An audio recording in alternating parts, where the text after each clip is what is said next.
Hello, and welcome to Recent Activity, your new favorite entertainment review podcast that attempts to cover every film, every show, all at once.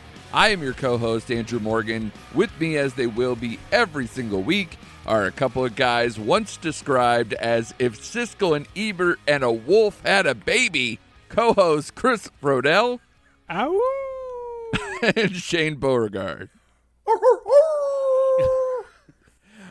I was so tempted. I didn't know. Obviously, we all watched Hustle, so I figured that one was the safe one for the intro this week. I really wanted to do the one from Barry, but Chris still hasn't seen it.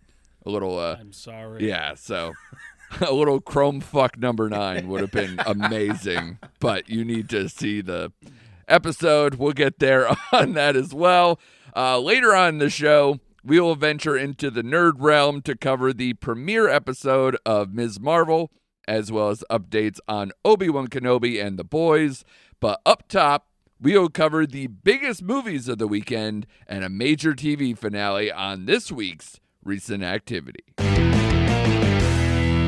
All right, big weekend for the box office as well as Netflix and a bunch of all the other streaming. It was just a content-heavy weekend, which obviously we're still feeling, I would imagine, guys, because so much in terms of TV that we've been tracking these last few weeks, plus the biggest movie of the weekend, Jurassic World Dominion.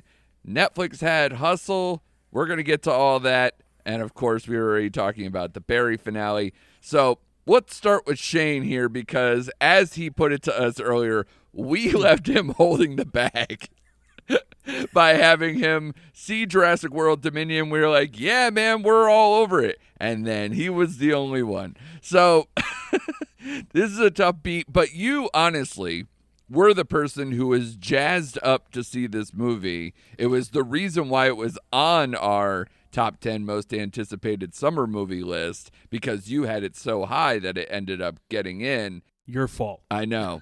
And I was starting to feel that energy from you, Shane. I even said, I was like, I think Shane talked me into seeing this, even though I'm like, I didn't like Fallen Kingdom. And some people are saying, you know, maybe it's not even as good as Fallen Kingdom. And I was like, oh, come on. Don't do that to me already. But I was there. I was like, you got the old school 3, you got the new class, you know, all coming together. We're in a post Isla Nublar world, and how could it be bad? Well, it has currently a 30 Rotten Tomatoes score and a 37 Metascore. So, I don't know. Does Shane agree with the critics or more in line with the audience stuff, which is a 6.0 IMDb and a 79% Rotten Tomato audience score? $143 million in box office. Can't be wrong. Can it, Shane? Oh, boy. Yeah, this made my weekend even longer. And this made Fallen Kingdom look like The Godfather. I am a fan. Like, I admit, like, I did have high hope for this because, again, this is one of those movies like where I just want to take my brain out. I want to set it aside and just have really good fun. Well, there was no really good fun here. It's like they didn't know how to wrap this franchise up, so they had like 2 subplots going on where you had the OGs and you had the people from the Fallen Kingdom, right? Chris Pratt and all that. They had their own little subplots going, and then they kind of met together at the end. Holy shit. I'm sorry. Well, set the stage for us here, because this is 4 years after the destruction correct. from the last movie. The movie opens with a monologue, which right then and there I almost wanted to walk out of the theater. So you have dinosaurs that are integrated into our society now, and we're trying to deal with the impact of that because they don't naturally belong here at this time and place. Right. So you have Chris Pratt, who's like a dinosaur wrangler out in Utah somewhere, and Bryce Dallas Howard works as like an environmentalist trying to stop dinosaur hunters. Okay. But the big villain in this is this big new pharmaceutical company called Biospan, and they have their own little facility in Italy where they bring all these dinosaurs in and test them and try to come up with new ways to for drugs to help people with cancer, Alzheimer's. But the other subplot is they created these dinosaur locusts to wipe all the wheat and food from the world. Which I is heard where about Laura, that. which is where Laura Dern's character gets involved because she's into stopping this. Okay. So of course she meets up with Sam Neill, who's still digging away, and somehow Jeff Goldblum is working on this island with this pharmaceutical company. So he's the one that invites them to this island. Meanwhile, baby Blue, the Velociraptor, whatever. Right. Her baby gets stolen, so Chris Pratt makes her a promise. That's right, you heard that right. Makes her a promise to go saw track that down. in the trailer. Yeah.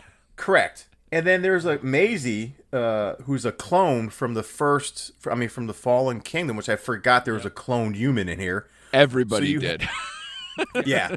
So you have the cloned human aspect and the locust subplots, and when they all get to Italy, that's kind of where it all comes together, and they meet each other, and it's just it's a mess, man. Like, I wrote down, this movie is so joyless and soulless. Like, it's amazing that Chris Pratt and Bryce Howard does not have any chemistry together after 3 movies. I know. It was cool seeing some of the old cast in there, even though the plot in which they were brought in was terrible. Jeff Goldblum came off creepy. Like, it was a weird performance by him. Campbell Scott, who plays the evil pharmaceutical company rep, did his best weird Elon Musk impersonation. Yeah, it's too bad. I really love Campbell Scott. He's and they such brought a good back character B.D. Wong, as a crazy, who started it all. Right. There was a couple good set pieces, but it became repetitive and boring. And it's like, at one point, they forgot they had dinosaurs in the movie. And I'm like, what is going on? And then at the very end, of course, you have the T-Rex fight, which you always have to have the T-Rex fight. Sure. They introduced this other villain reptile. I mean, it was a mess, man. Like, it was a CGI disaster, which is a shame because there's a couple good scenes here. I think you saw it in the trailer where she's kind of low crawling through a bunch of grass and slips into the swamp to evade. Yeah. That's probably the best shot, and it gave you a jolt of she could be in danger kind of moment. Right. But everything else just kind of fell apart, man. Like, they just looked uninterested in being there, except for one new addition to the movie, DeWanda Wise, who plays the pilot. Right. She was the bolt of energy in the movie, and she looked like she cared that she was there. Yeah. And just kind of lifted. She was exciting to see on screen. I've never seen her before. And I think I even wrote down, hey, do you remember when Tyrese and Ludacris went to space? That seems more plausible than what I watched in this movie. And I expect these movies to be ridiculous. It would have been better if Dom Toretto just got cargo shipped in with his cars to save this movie. If they were to combine them, it would have been awesome. I was gonna say, if it was up to him, I think he wants a crossover. Oh yeah, listen, especially with people jumping ship like The Rock or whatever off the franchise that he's building. Sure. I will have to say, this is the absolute hands down worst effort they put into a Jurassic World movie via screenplay, acting, plot, just everything. I was majorly disappointed in this movie. There's a couple of really good. You were saying DeWanda Wise outside of the original cast or whatever. The OGs or whoever the Jurassic Park or Jurassic World cast stuff. I really like Mamoudou Athie and Justice Smith, and they're both in this film. It's such a deep roster. It's such a waste of talent if you're telling me this is a big steaming pile.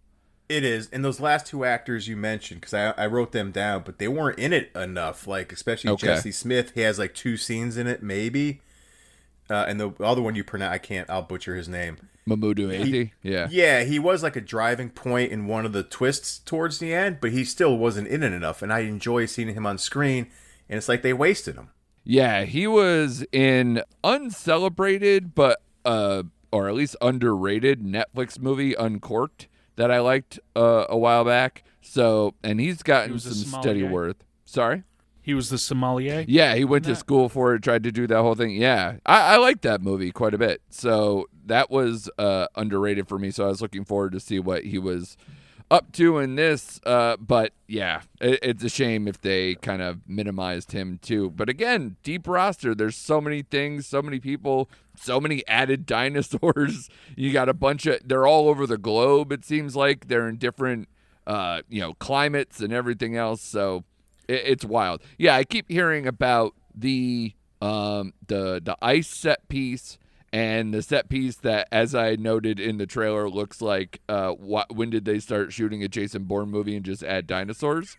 The motorcycle chase. Yeah. Like those two ones I hear people are like into, even if they're like wildly inaccurate or off the wall. Is that right?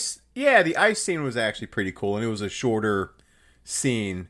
Now, what you're talking about with the Jason Bourne when they were going around Malta on the motorcycles, that's a very long scene. Yeah, and that was probably one of the better scenes of the movie. I mean, you had like this underground cockfight between a bunch of dinosaurs, so it was like a weird fight club for dinosaurs that they had to like get into and get out of. And again, there's a couple things wrong with that scene, but anyway.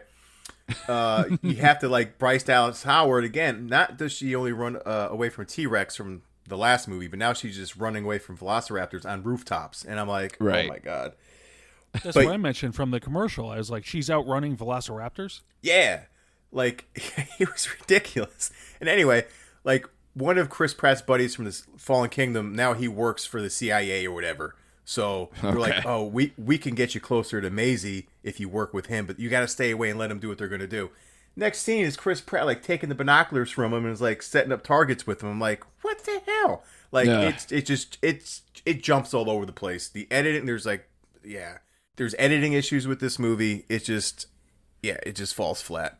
I don't want to make this into too long of a point because I know we got other stuff, but there's this thing in my head, especially because I watch interviews with him now, like as opposed to say 5-10 years ago now. Chris Pratt seems to be like you mentioned, joyless as the movie. He seems like energy has been sucked out of him. Every interview I see him, he's not this charismatic Parks and Rec era guy, or even like, because the first Jurassic World came right out before Guardians did, if I remember correctly. And that era, he was still fine. I don't know if something broke in him or like this whole system is gone. Again, it's a much larger subject, but do you guys kind of notice that too? It's because he read the script. Definitely. He read the script to the movie. No, I gotta say, I think critics of him, regardless of what he's doing, I think have gotten to him. No, I think, he's a punching bag, and he's just like, all right, I'm just doing this for the paycheck. Well, that's by his own design, too. You don't start voicing Mario and doing all these, streaming crappy movies and being like, no, cool, I'm still a superstar. But in this particular movie, though, I really felt like he saw the script, and he's like, gosh, damn it. Like, I gotta do this movie kind of thing. Like, he looked so checked out and so monotone. He was like the male version of Kristen Stewart. Like, just get me out of here. I don't know what his career is going to be like outside of these big ticket IP things. Because every movie I've seen him in, probably since Guardians, that isn't Marvel or the first Jurassic World, and even that the movie's fine. I'm not going to run, and be like, oh my God, singing its praises. But I don't know if he survives as a career, because look, like he did Passengers. That movie bombed and got ripped to shreds. Like Tomorrow War, people were more impressed with the aliens than him, or any kind of plot stuff, and that was obviously a straight to streamer this time last year. And then he has like some new show or something, right, coming out soon. Yeah, I was about to mention that, and actually it looked really good. It's I'm looking at the Terminal List on Amazon Prime. Right. Comes out July 1st.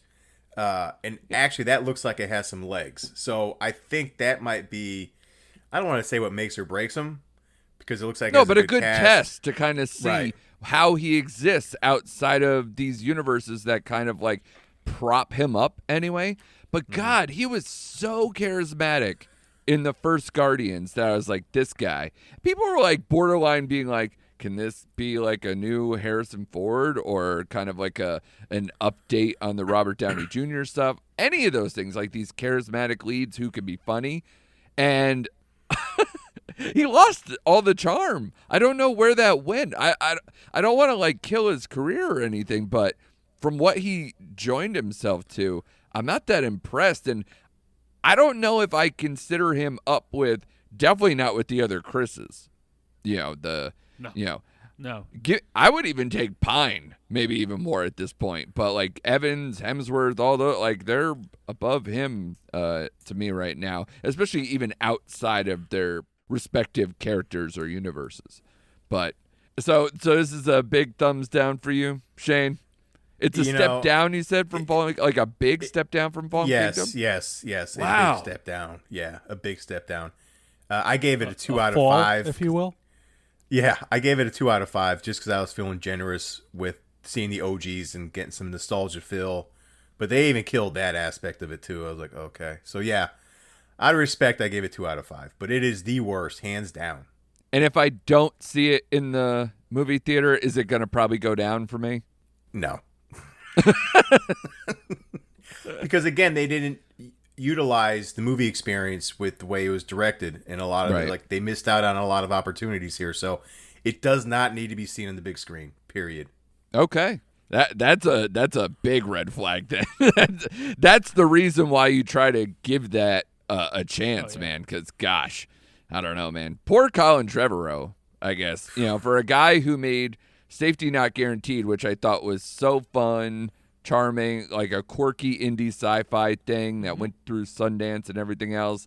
And now, he got looped in. Jurassic World was the next thing he made.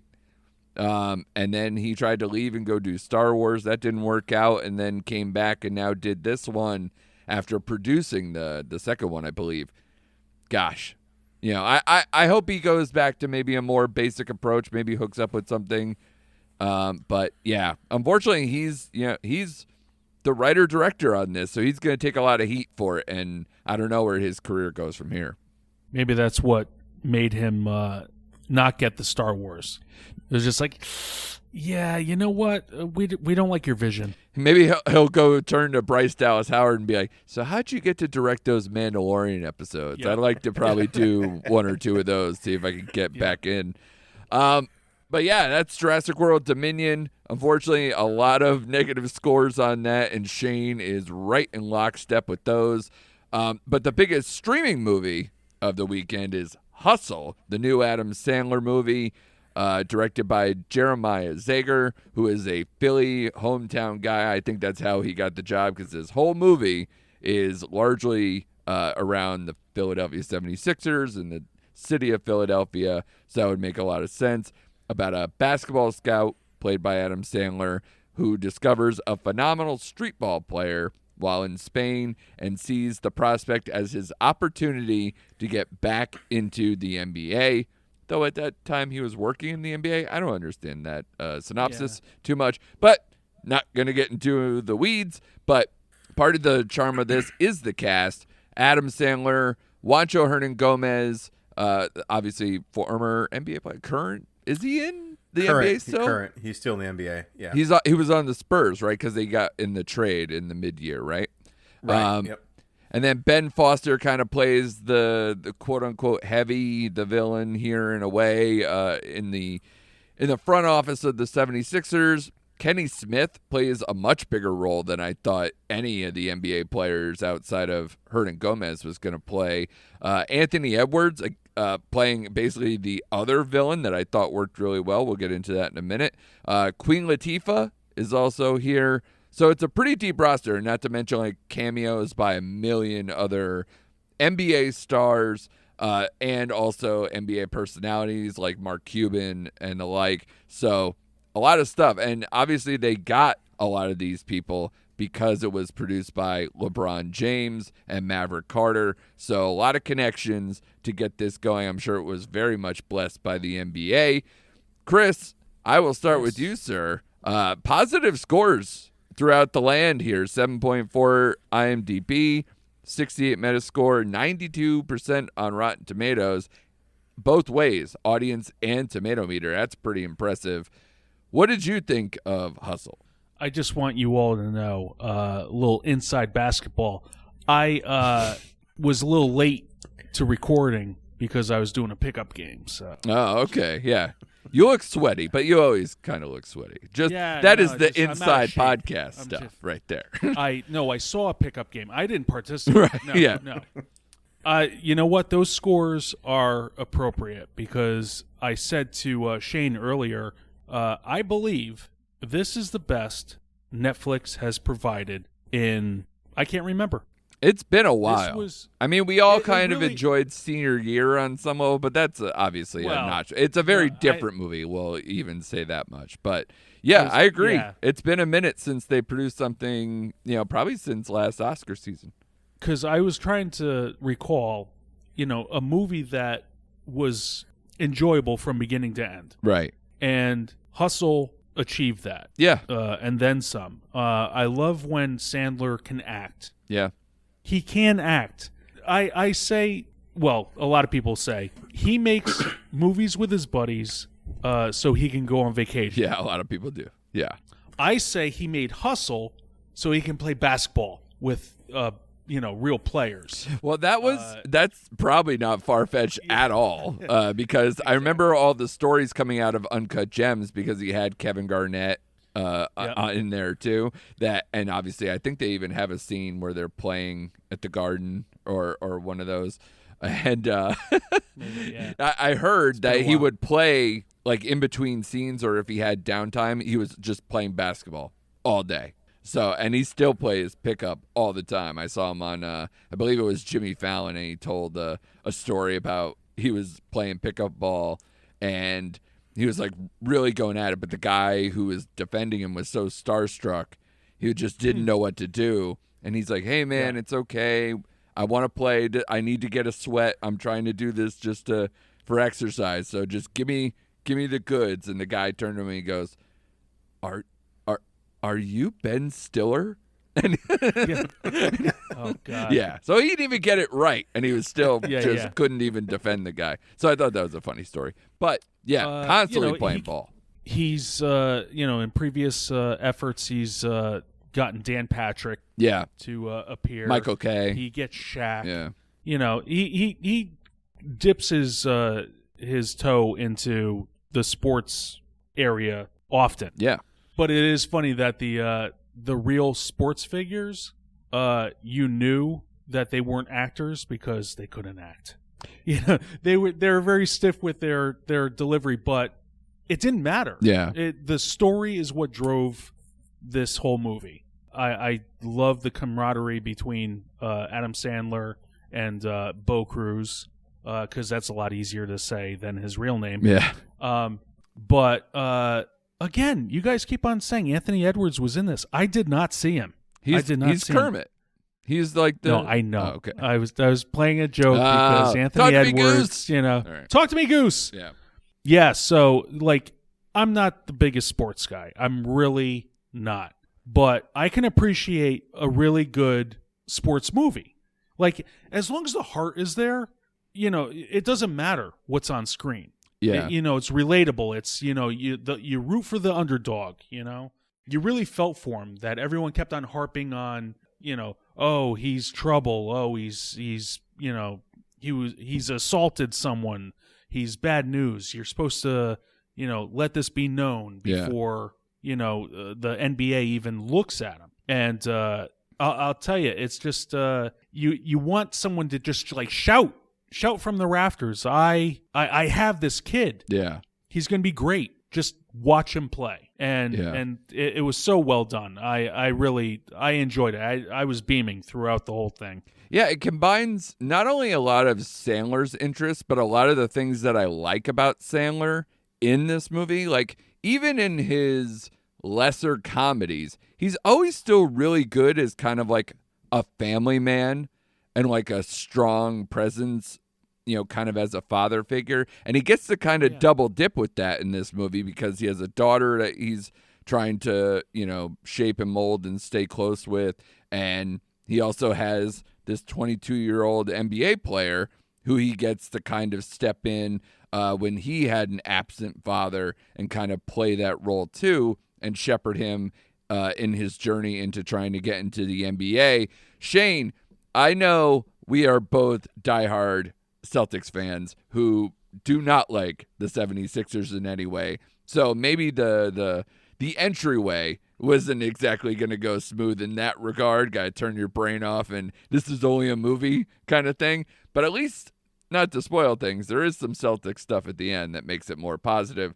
But did you enjoy Hustle? I did, very much so. This is one of the movies I was looking forward to. I am a sports movie fan, and this movie, again, it's lighthearted, it's funny, it makes you feel good, and I don't mind. I wrote down, like, most sports movies follow a pattern. They check boxes as they go along, and I'm fine as long as they check those boxes in the right way. Right. And I thought this movie kind of, they brought it all together. I loved Adam Sandler. I thought the chemistry between him and Queen Latifah actually worked really well. When I first saw her, like, cast as his wife, I'm like, okay, how's this going to go? But no, it worked. Like you said, his family man persona, it won me over. Like, here's my thing about the Queen Latifah thing. I don't buy them as a couple, but I agree that they work well together. Does correct. That make sense? Yes. Yeah, Okay. Correct. Chemistry, but not that chemistry. Right. And, at first I was like, did KFC and Burger King produce this movie as well? No. Hey, clear product placement, maybe. Right. Yeah. And coming from, again, I thought this movie kind of gave you, almost like Draft Day, it gives you an inside look at another aspect of the sport you may not know or be interested in, but it makes you interested in that aspect. And this was the NBA Draft Combine. Right. And the whole scouting process, which I guess people... Which I learned about that. Right. People... probably don't know, like, what a scout does, and this gives you a good inside depth of, like, what that world is really like and the toll it takes on you and your family just being away so much. Yeah, I thought the NBA players actually did okay. I thought Kenny Smith held his own in his scenes. Yeah, that scene in Spain when they were at, like, the kind of pool with the topless women, that worked really well. That was a funny scene. I also wrote down Anthony Edwards. That'll be on me. Was really good. I thought he was excellent. For being an NBA player. Yeah, I know, but that's it. That was his role, and he did it. And that's what people do. They get in your head like that, and it worked, man. It worked really well. Oh yeah. I love the music in this movie. I thought it was very upbeat. Me too. I thought it was really well done. So.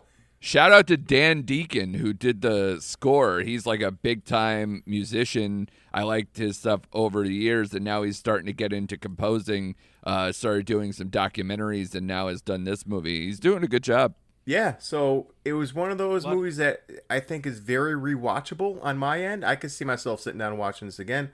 Yeah. Sidebar, I thought Ben Foster was a little miscast. I know it's a weird role for me to see him in. You had a quick Robert Duvall scene at the beginning, which I liked him. Yeah, I liked him too. Yeah. Which kind of sets Adam Sandler on his path of where he's gonna go within this movie. And he's got his father role, so there's a lot of, like, father-son energy in this movie throughout. Correct. And they did try to layer in some character development with Adam Sandler with the accident he got into. I just wish they would have either filled that in more or fleshed that out a little bit deeper than just that conversation he had with Bo in the car at the end. Yeah. But other than that, start to finish, very enjoyable sports movie. Highly recommend it. Sandler was great. Yeah. The cast was great. Agreed. Yeah, I enjoyed it too. Very much on the side of you guys here. The only negative, I thought the movie sagged a little bit in the, like, 2/3 of the way in. Like, right as maybe the last act was crossing over with the second, like somewhere around there. This movie's about 2 hours.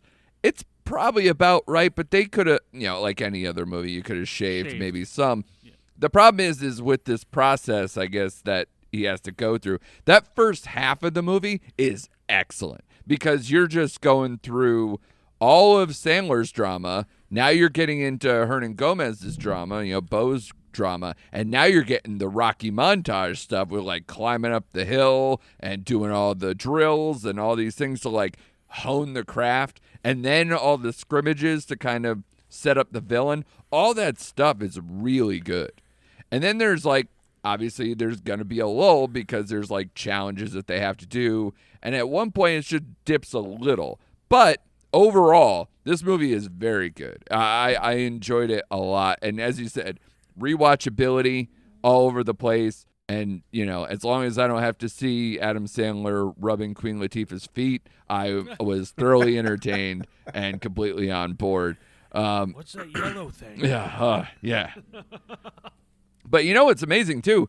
I thought Hernan Gomez was really good. And the chemistry between him and Sandler, I think, is the prideful part they should have with this movie, that they extracted that much out of, a non-actor to work with Sandler. And Sandler works a lot with non-actors. If you notice a lot of his other movies, he's either working with, young kids, or he's working with, God, who knows, Uncut Gems, where they hire like Francesa to be across from him or something, Mike Francesa or whatever, or Kevin Garnett or whoever. He does this all the time. And so maybe that makes him more adept at making a movie like this. But I was impressed with how much they were able to get by working with Sandler and working with all these non-actor NBA players. Like I said, Kenny Smith, so good. So I was very shocked that I liked this movie, even though, as Shane noted, this was on our top 10 list, right? It made it at number 10. Yep. Sure Did. So mission accomplished. So Jurassic World Dominion, get the hell off our list. Hustle, thank you for playing, and you might run up the ranks there on that one. And I'd like to end on the Barry Season 3 finale, which I know Chris hasn't seen, so I will try to, as we're talking on these mics, obviously we're not going to spoil anything, because even Chris would come to my house and punch me in the face. So what I liked about it, though, number one, so sad that this season is over. I enjoyed it from start to finish. It is an incredible achievement. It only keeps getting better and more dark and ridiculous, and there's so much to love. But the theme of this season has kind of been, Barry on the run. Barry kind of looking over his shoulder, having people, coming at him from all sides at the behest of Fuchs. But now Fuchs is behind bars, so you would think maybe some of that would slow down or it would change in some way. But there are so many things that they've set up over this season that kind of come crashing in this season finale, that even though it's not as explosive or have these large set pieces as maybe some of the other episodes in this season, this is definitely a strong and satisfying cap to a lot of those loose storylines that they've had going on, and a strong look to the fourth season starting next year, including a scene with Sally that is an absolute stunner of a scene that I haven't seen something like that in a long time. Shane, I know you did watch this one. What'd you think of the end of season 3 of Barry? I echo everything you said. I was very satisfied with the way this season went, and I was disappointed because when you texted me earlier, you're like, are you going to catch the season finale? I'm like, finale? That can't be it. There's got to be more. I know. And I was bummed, man. But no, it's that Sally scene made the episode. It just everything. I'm sorry. Do you want me to walk away? No, everything. Say spoiler. No, spoiler, everything spoiler, clicked. Everything clicked in this, and it was kind of like what we were talking about before.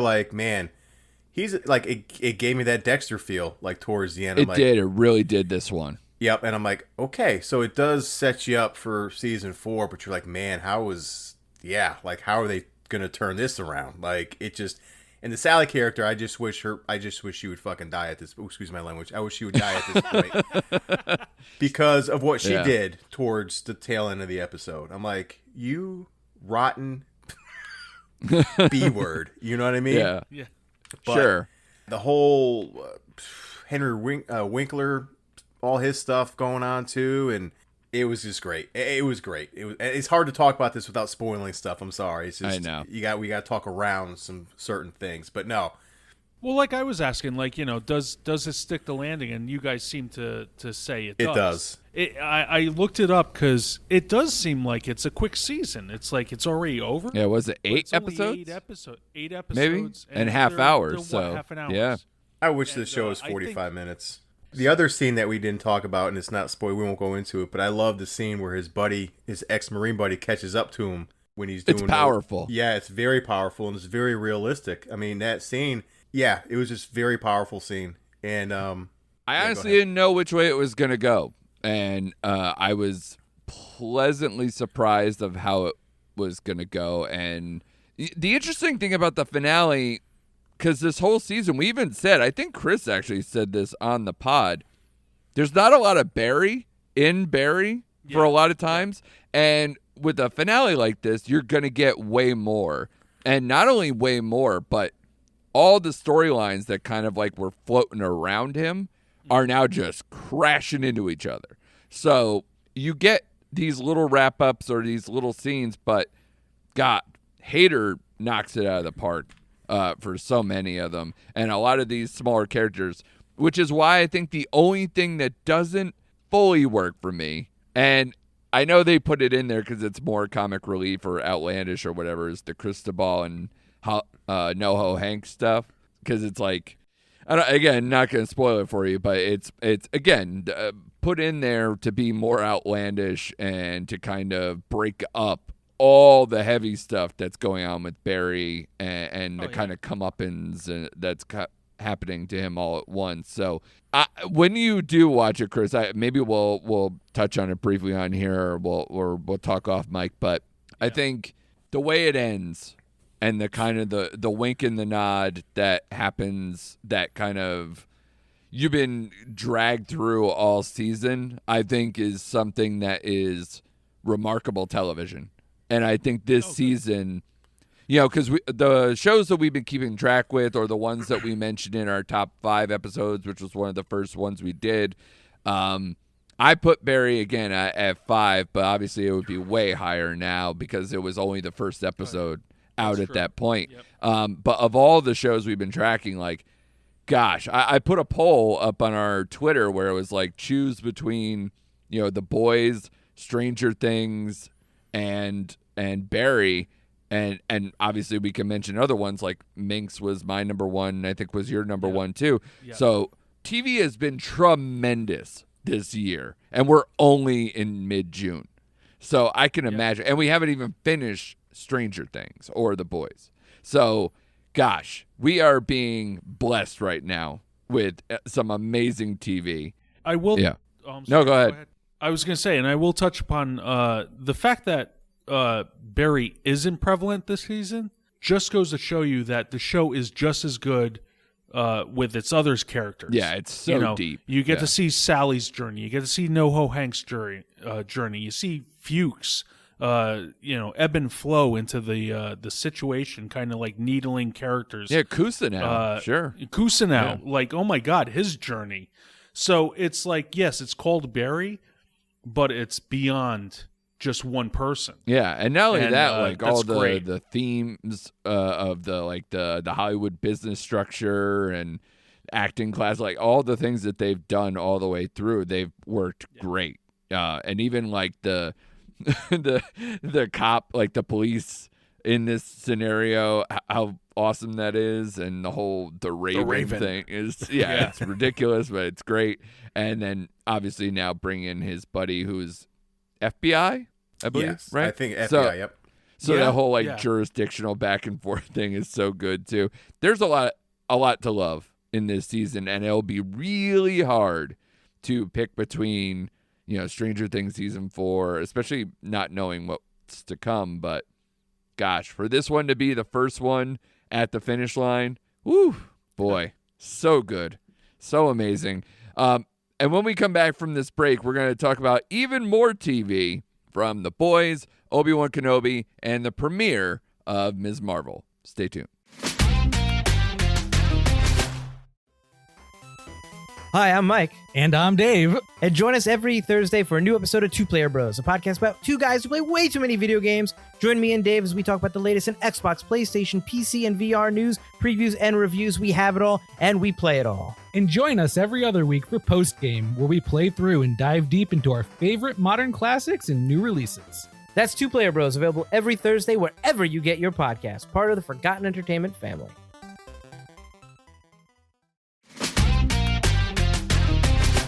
All right, we're back, and we're going to talk about Ms. Marvel, Obi-Wan Kenobi, and The Boys. I want to start with Ms. Marvel because it had its big season premiere, series premiere, back on Wednesday. So a lot of takes have happened since then as well. But of course, you were waiting for us three to talk about this show.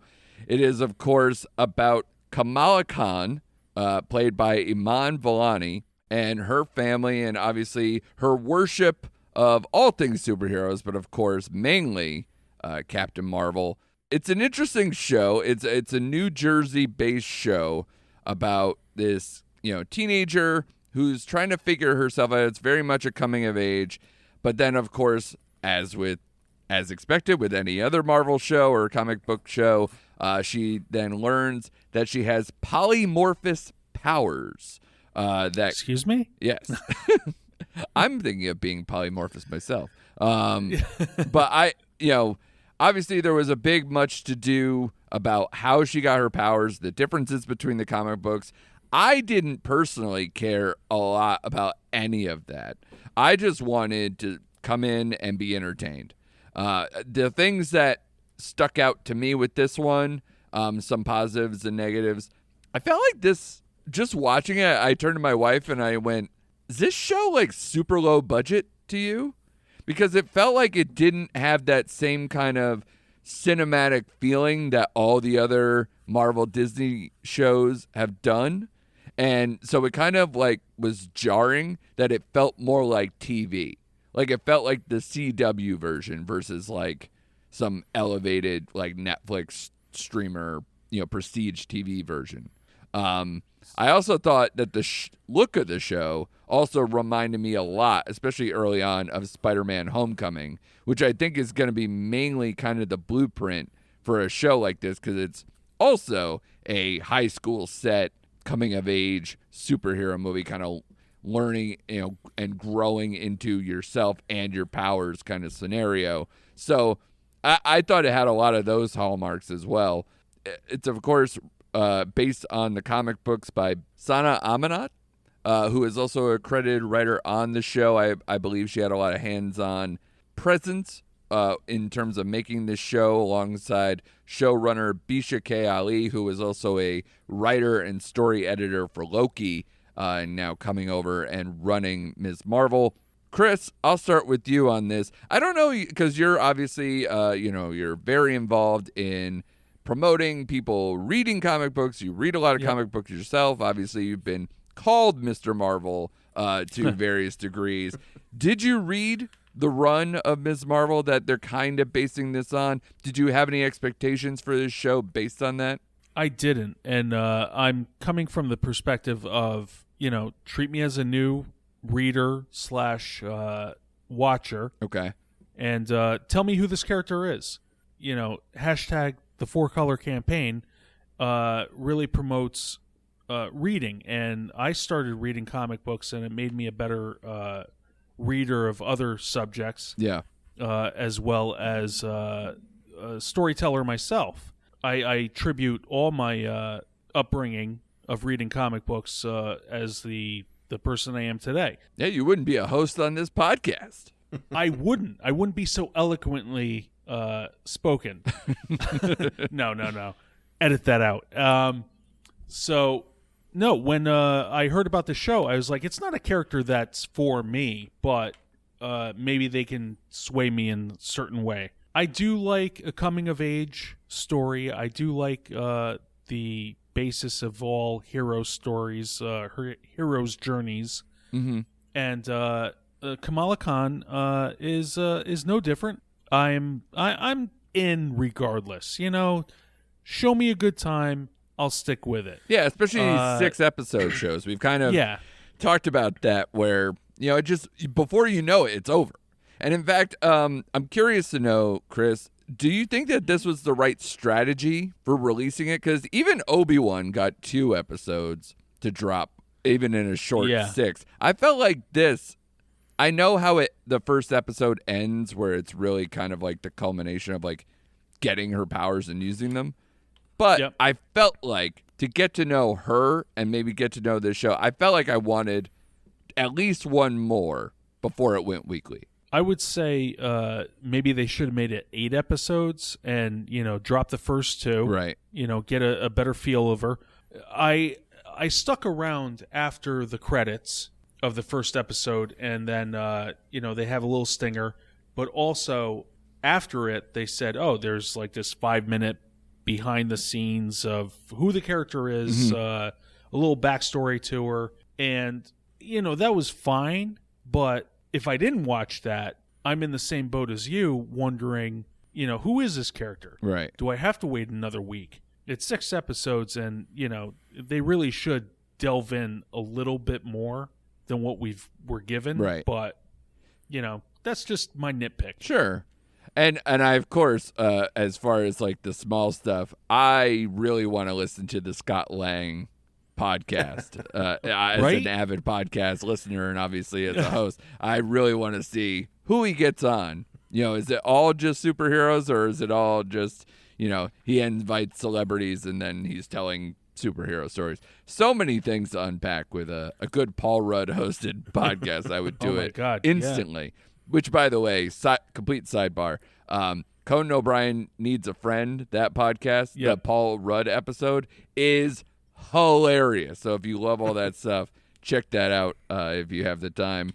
But I'm going to listen now. Yeah, please. He's like, all right. But yeah, overall, I think it's a pretty good start. I especially like the chemistry between Kamala and her friend Bruno. I think that's probably more of the best stuff, and obviously we're going to see more of that going forward as he's kind of like tethered into her family and everything else. But I will say, he's the Bruno that we can talk about. Yes, exactly. Yeah. Okay. Not covered in rats that I'm aware of. Gotcha. Though they're on that rooftop quite a bit. I'm sure they interact with them quite a bit. That is true.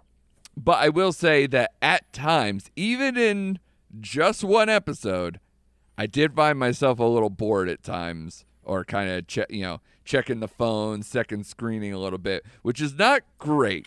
But I am trying to be patient with it being kind of this pilot episode. Shane, where did you fall on Ms. Marvel? Kind of like where you guys did. I didn't know much about the character. My only introduction to her, believe it or not, is I played the Avengers game last year that dropped on PS4, and she's the character that you are tethered to during the first half of that game. So you kind of learn about all that kind of stuff. That's the only thing I know about her. If I could get through Obi-Wan, I can get through this show. That's the spirit. Yeah. I was just underwhelmed, I would say. Yeah, it's harmless, but it doesn't wow you. Right. It tries to be, lighthearted, coming-of-age story. But the whole homecoming thing, I actually wrote that down as well. Other people were saying it gives him Into the Spider-Verse. I'm like, no, I didn't get that vibe. No, please, that's giving him way too much credit. Yeah. Exactly. You know why? Because the pace of this show is oddly slow. It is. I find myself, like you did, very bored with this episode. I kept looking down at my phone. I was like, man, is this a half-hour show? Or is this, it was just, the pacing was off. It was okay. It was harmless, I would say. It was a harmless introduction to a character that I hope picks up over the next 5 episodes. I had the bar set kind of low, but yeah, I was just underwhelmed, I would say. But I thought Bruno and the Kamala were the best thing about the episode so far. The chemistry between them two and just their friendship. Yeah. I just found it kind of weird because it's like, how long have you been coming to this high school? She acted like she was brand new, like she was a new student to the high school. You know what I mean? Yeah. And you've been there for a couple years, so it's like, okay, whatever. Yeah. I agree. Sorry. Yeah. Sorry, Shane, we weren't so popular. Yeah.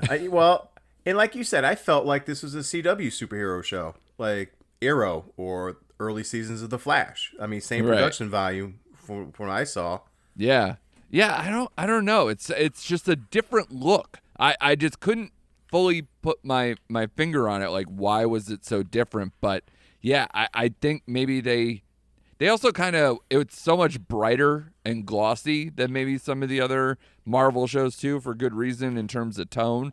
But I also want them to kind of have more fun with it. I thought the family dynamic stuff was fine. It didn't, again, like at times it was funny. I thought for how much it became a source of contention in the episode. I thought the dad's Incredible Hulk costume was amazing. Oh yeah, yep. I would have put on that secondary outfit if I was her and been like, well, Captain Marvel had a good run because this costume is dope. But how they changed how she got her powers, I don't really care. But the powers themselves and how it presented on screen, Chris, do you have like a feeling on this where they kind of went in between of how her powers are, where she's not a Stretch character, but it's like through this cosmic kind of like, I don't know how to describe it, where it's like she has Tron coming out of her hands, you know, it's like just. I was trying to figure that out. Yeah. She kind of scanned the crowd with like this, it looked like crystallized like coverage. Right. But then like nothing came of it. Yeah. And then her hand stretched out and I was like, oh, that's her power set. Right. And but also the crystals were there as well. So I'm just like, what? I don't know how this works, but that's what the poly, I guess, right, is from. Yeah. So we'll find out. I yeah, guess. Obviously, again, hard to extract too much from just one episode, but those are kind of the things that I'm looking for going forward. Is like, do the powers get stronger? Do they kind of develop the CGI maybe a little bit more, or how does that work when it's like real big danger, not just like, you know, things falling from the sky or whatnot?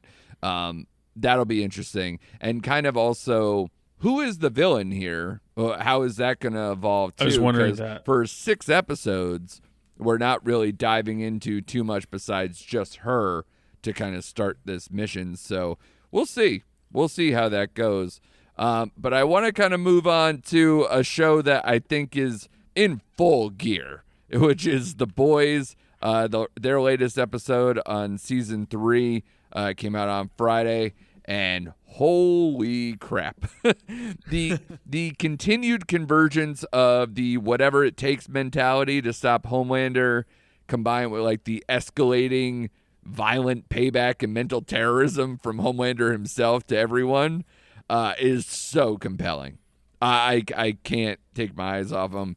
Multiple casualties, showing real stakes in the plot. Gosh, this episode was so multi-layered, had so many plot lines going through it, and then ends with such a large, explosive ending. Like, it's just incredible stuff. That this was one of their better episodes of all time, I think, in terms of The Boys. Shane, I know you're a huge fan. We've talked about that before. Where do you sit with this, man? I feel like you're going to love every minute of this. Oh, absolutely. I wish I could sit down and watch 10 hours of this stuff straight through. Like, it was so good. There's so many good scenes here. You have Homelander clearly in command now, running stuff. Yeah. You got Yui and the whole Starlight thing. Now Yui's got powers, which I thought were hilarious. Like, he has Nightcrawler transportation powers, but he ends up nude every time he uses them. I thought that was great. You see the turn in, I'm sorry, I'm blanking on his name. Butcher? Yeah, Butcher. You see his turn, the way he treated Frenchie and Kimiko. That scene was powerful too, especially what happens at the end of the episode. My favorite scene, I'm sorry, my favorite scene was probably the A-Train deep fight, where he's like, you gill punched me, you know? And they start going at it in the hallway, which A-Train makes a very just important decision here at the end of this episode, which drives the plot even further. You have the head popper and Edgar line that I really liked. Yeah. That was a big dynamic and a big shift in power as well. The only thing I will say is, where's Black Noir been this season? They showed him for like a minute, and then he just disappears. He's not around when they're all kind of watching the press conference. You know, literally everybody's there except for him. But no, he has no plot line whatsoever, except he's in that flashback stuff doing the Iran-Contra stuff in South America, and you would think he'd be more involved based on that, but nope. Right, and we got a little bit more of Queen Maeve this episode, a little bit, which she hasn't been really prominently shown this season, which I know it's hard to like get all these characters in there. Yeah. But I loved the last scene with Jensen Ackles, the whole soldier boy, when he... Yeah. Oh, man. It's great stuff. Like, just great stuff. All the stuff in that lab was incredible. This show makes my pants tight in uncomfortable ways.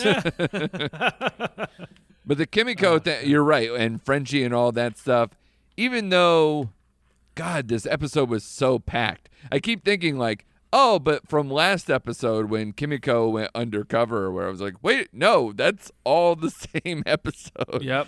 Exactly. But those little conversations that they've had where they were kind of looking to get out in this changing dynamic within the boys and that whole group, and everybody kind of looking around going, well, Butcher's going crazy. Huey's not too far behind because he's getting, bullied by Homelander and kind of echoing back to other things of how he felt, even with Butcher early on. And now they're both going off the rails and on V24 and all that stuff. And I don't know where it goes from here, because now the big discovery of this episode is that after Soldier Boy hurts Kimiko, when she pushes Frenchie out of the way and really gets slammed into a wall and has rebar going through her, that she's not healing. So is the big thing that Soldier Boy provides as a weapon for someone like Homelander, can he take people's powers away? I think that's what that's what I got from it. Yeah. And it's funny, I forgot that Kimiko has healing powers. Right. So when she was shot in the head, I was like, oh no. And then all of a sudden I'm like, oh, wait a minute. Okay, Right. Yeah, there's a beat. There she is on the... Okay, she's healed. We're good. Yeah, We're good. she's Weapon X. Just keep that in mind. Yes, Yeah. exactly. Just minus the shnikes. Yeah, I think that is Soldier Boy's... I think he obviously is the weapon. He can take Homelander's powers away. I think that's... Yeah, he negates everyone's right, powers. which I was surprised about the scene where he challenges that head popper to pop his head. Yeah. Did he know that she couldn't do it, or is he calling her bluff? Like...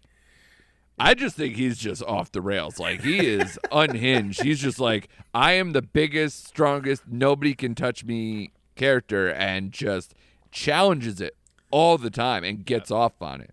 So that is the type of character he is throughout this season. And like I said up top, the convergence of how everybody has to be around him, how he's acting, this mental terrorism, and then, like I said, the stakes, he kills Supersonic, and that whole scene on the rooftop is amazing TV. So, like, for how much the Russian lab stuff was, those type of scenes are just as good.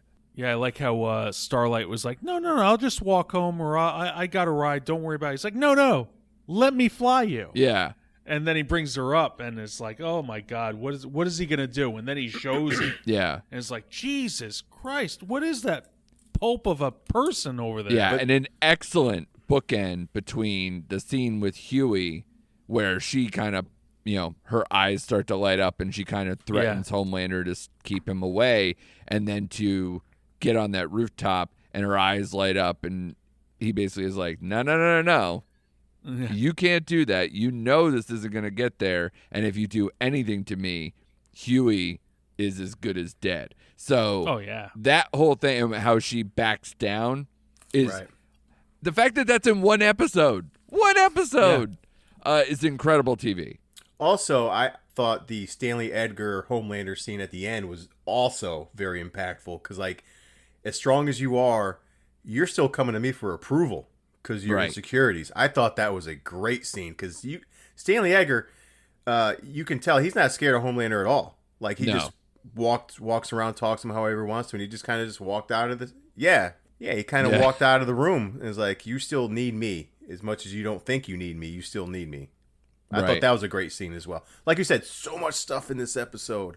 Yeah, it's so jam-packed. And I will say, as far as Butcher is concerned, I feel like he has like an end result planned. Yeah.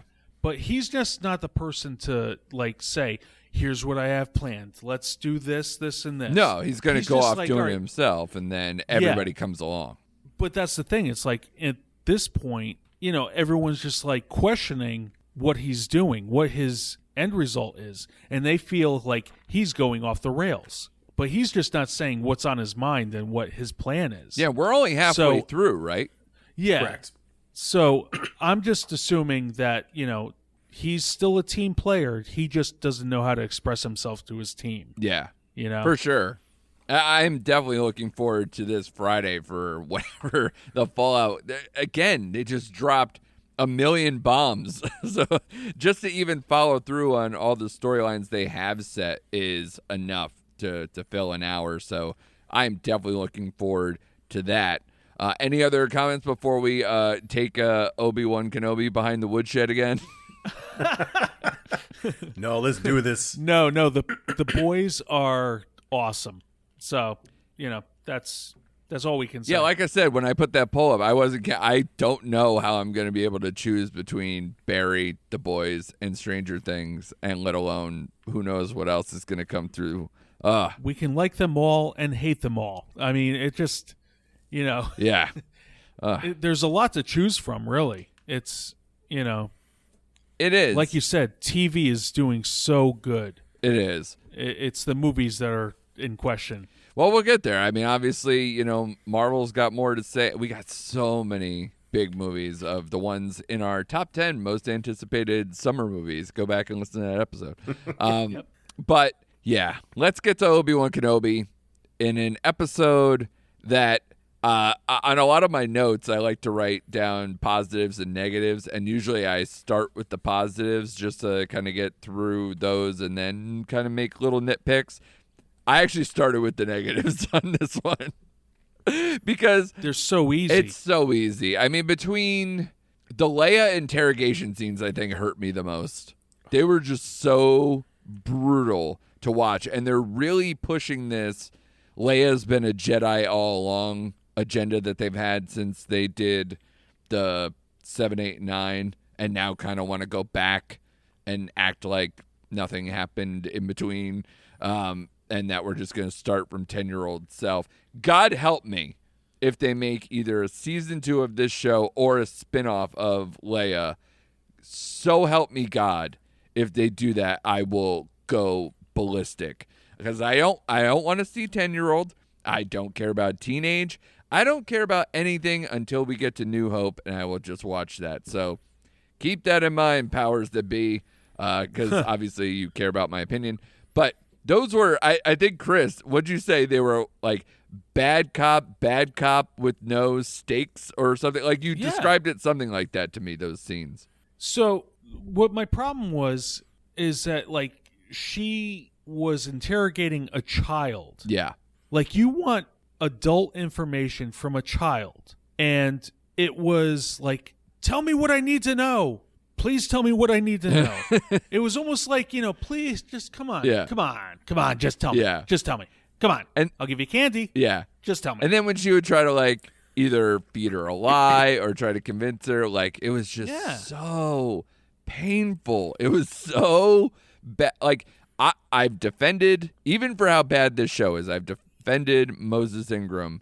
Man, this was the first episode where I was like, this is not good. Like, this performance, this character, whatever, is just not working. And if this is what you had to do, that is awful. And we haven't even gotten into the plot, really, of what this episode is, because this is coming out off of, I know, you're shrugging right now, Chris. I'm shrugging. I have no idea. It's coming on the heels of, the big Vader Obi-Wan Kenobi fight. So it starts off with, yet another back-to-back of another character, an older character trying to regenerate and do all that. Obi-Wan's having these kind of voices in his head, kind of hearing all the taunts and you should have killed me stuff and whatever. That is fine. Like, it's probably the best way to entry in, so I'm not going to go off too much. But then the rest of the episode, Obi-Wan, outside of a couple of moments, is just so weak or cartoonish, and I don't know what they're trying to say or do with this character. I think the whole point of having this series is to flesh out this character that we know very little about. Yeah, which is, what I thought I was getting out of Boba Fett, and I should have learned my lesson. But it's different. It's a character that we know what he becomes. Right. And with this series, it would hopefully say, okay, he was looking after Luke this whole time. Yeah. And here are the adventures that he went on in that time. Yeah. But it's not. It's just like, hey, remember this? Well, we're going to bring this up in this series. Yeah. Great. Yeah. Show me that. And then they show it to you and you're like, that's not what I wanted to say. Why are you showing me this? Or it's not the character. they do the lazy writing thing of bringing in people who you barely care about in the moment and then trying to make them care about them so much at the end of the episode that it kind of is the finale piece. In this one, God, what was his name? The pilot that died. Wade. Yeah, it's like this huge, like, God, I guess we're really in a war now. You've been fighting the Empire or however they've evolved in this time period for 10 years since the last movie. So what are we talking about? You've been in the thick of it forever. You haven't lost a friend yet? Are you out of your mind? Like, I know a lot of this has gone in secret, but you tell me there's been no battles, no casualties, no nothing. And nope. Honestly, if I want any positive out of this, Tala, I thought was actually the only person who was really trying. And even then, some of her stuff was also very dumb, with her sitting at the desk like, nobody can hear me, right? I'm talking into this microphone right in front of everybody else who's sitting here, and we're going to do this in secret. No wonder you got caught. But I thought she was the best part. It's Indira Varma, who scores another big franchise role after being Ilaria Sand in Game of Thrones. I like her a lot. I think she's been good in this show. But God, all the chaos and characters around her just suck. I'm so bored. Shane, you've been you've been having your head down just like the whole time. I don't even know how to phrase the question because it's like, did you find anything you liked, or was it mostly just where do you sit with this show now? 4 episodes out of 6 in. I hate this show. I hate the fact I have to watch this show. In fact, because I had to watch Jurassic World by myself, I feel like pulling a parachute in the last 2 episodes of this goddamn show. I wouldn't blame you. It is, and I thought Moon Knight was bad. This show is utterly ridiculous. I mean, just it is. Utterly. I like Talia because I did like her in Game of Thrones. I thought she was good, but they made her do some dumb stuff this episode.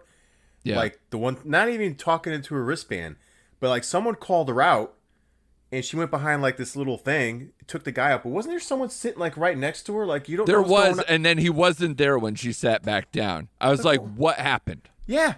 Those whole scenes, the interrogation scenes were god awful. Like, just god awful. The fact they made Obi-Wan, like, again, he like what's going to be the big thing with him? He's going to regain all his Jedi powers and he's going to be back at full strength. Like, what are they doing there? And again, the whole I'll get so mad. The whole little sad walk at the end of the episode where they have their heads down because Wade got, I'm like, really? Like, how did even those reinforcements show up? What was the plan? I have no idea. Like, it's not like this is Han Solo coming through. These are people who they barely spoke to. Right, exactly. And then you in an impenetrable fucking fortress. Of all the laughable scenes in this freaking episode, the most laughable one was hiding Leia under his trench coat as they're trying to walk through the dock to get to the ship. I'm like, did we really go with the under the trench coat hiding of the kid scene here? Well, no, what's also stupid about that is the aftermath with Reva. Like, the fact that she had to convince Vader that, like, oh yeah, no, I was letting them escape to track them the whole time. Then why are you interrogating Leia for half the episode? Why are you wasting our time? This show is wasting our time. It is. It really is. And they tried to do some fun stuff with Obi-Wan, kind of blocking the water coming through the glass and trying to make those maneuvers and actually fighting for once with a lightsaber battle that kind of harks back. Minor pulses in this show that you just get to go, hey, that's kind of what I came here for. No, it's like you said, like the visual I had just go off my head. It's like you're flatlining. You're dead. You have no heartbeat. And then once in a while, they'll put the paddles on you, like, boop, and you get a little jolt. There's a little QRS line on the reading there. And then you just you flatline again. Like, it's Yeah. like, oh my God, just let me die. Just let me die, Obi-Wan. Let me die. Don't rescue me. Yeah. Yeah. I want to be Wade now. Can we just replace me with Wade? But that's the thing. It's like you have a minor character who is the person that we're supposed to care about. Yeah. And it's like, get out of here. Like, everyone else we know survives. We've seen the future. Yeah, we've talked about and the lack all of of you were stakes with there. major characters. Yeah. Like, so I figured the whole series was going to be like, you know, here are the adventures that this guy was on. Here's the redemption story that he had for losing his Padawan, Right. who's Anakin, who's now Darth Vader. And as Andrew pointed out before, this is a different Vader than we've seen in the original trilogy. Yeah. This is angry Vader. I get it. But then all of a sudden we get Rogue One, who's still angry Vader. Like people tell me like that doesn't mean anything. No, it does mean everything because it leads up to who this person is. Yeah. He went from angry Vader, I'm taking people out, I'm force choking everyone in my vicinity. Yeah. I'm angry, and yet when we see them in the first Star Wars movie, Star Wars, he's threatening Leia, like, you know, don't cross me, you know, and he's like pointing his finger. I'm like, this is a guy who just like tore through a bunch of guards to get a droid that had information that he wanted. And he just stops and then in he's his just tracks. like waving his finger. Yep. I mean, come on. It shouldn't anger me this much, but come on. It does, though. Don't waste our time. It's 6 episodes. Do something.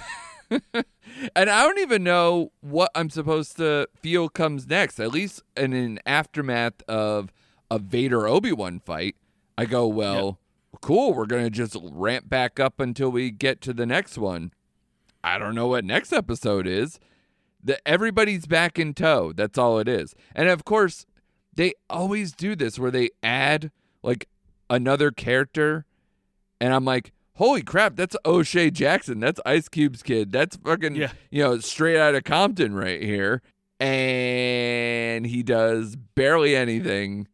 And I don't know if he's going to come back. I don't know if this group, I don't know what their plan is. What's That's the not exit? true. They got to get Leia He back did do something. to Alderaan.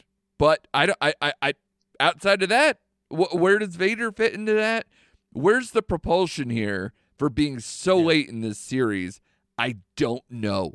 And Shane, I'm glad I couldn't believe it. That's why I had to look it up after you said it. He's like, you heard the rumors of a season 2 of this show. And I was like, thank God I actually did like some internet sleuthing. And I'm like, this hasn't been confirmed. Please. No, it hasn't been confirmed. It's not going to happen. Please don't make this happen. But I actually hear people like this show. I like know. it's odd, but there every so often you'll see people like praise it. Honestly, They're I like, think oh, it's in this the is- minutia. Yeah. I think it's also the same people who like the prequels equate this show with that, and they're just like, this is a great continuation. Yeah, because again, I said that from when we talked about the first 3 episodes last week. Yeah. This show made me feel like I was watching The Phantom Menace, where it was like you have the little version of a classic character. I don't care about it.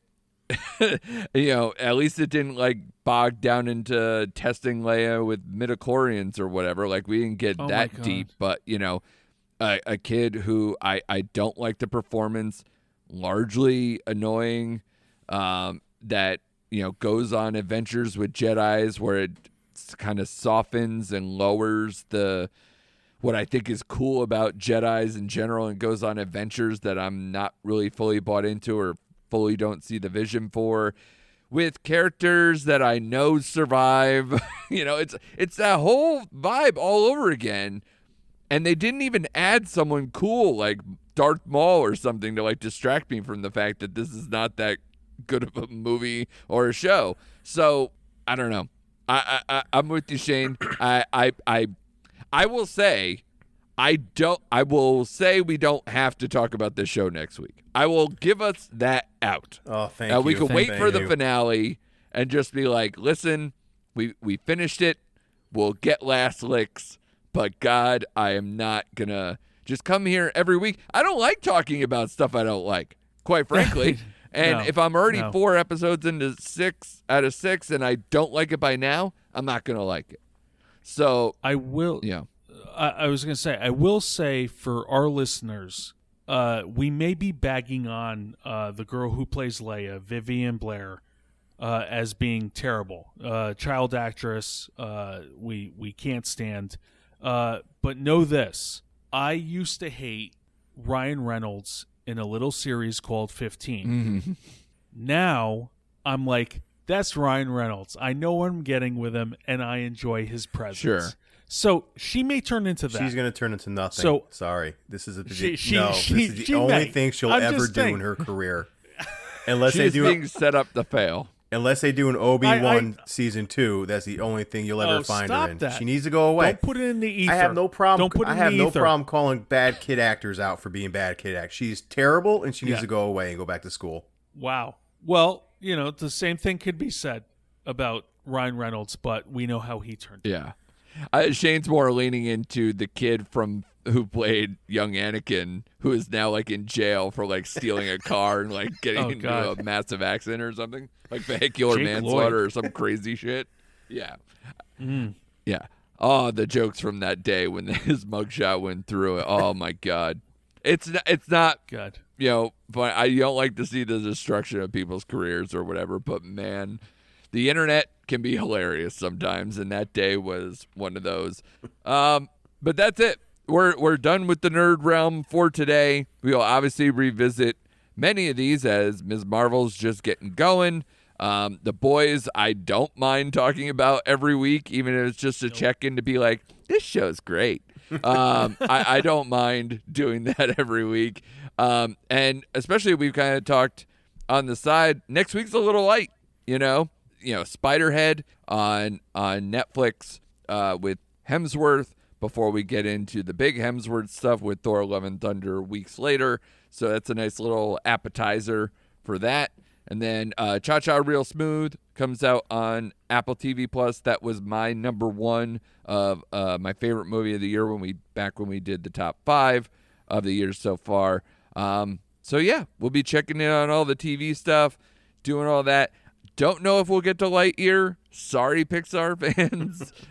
It's such a bizarre entry for me with this one, and unless it rains and pours in the Northeast, and I'm looking for something to do with my kids, maybe that happens. But I don't know if I see that. So, but maybe we'll check in and preview some other stuff that's coming through, or maybe give you some recommendations. But it'll definitely be another packed episode because that is what we do, right, guys? Anything you guys are looking forward to for next week? Anything?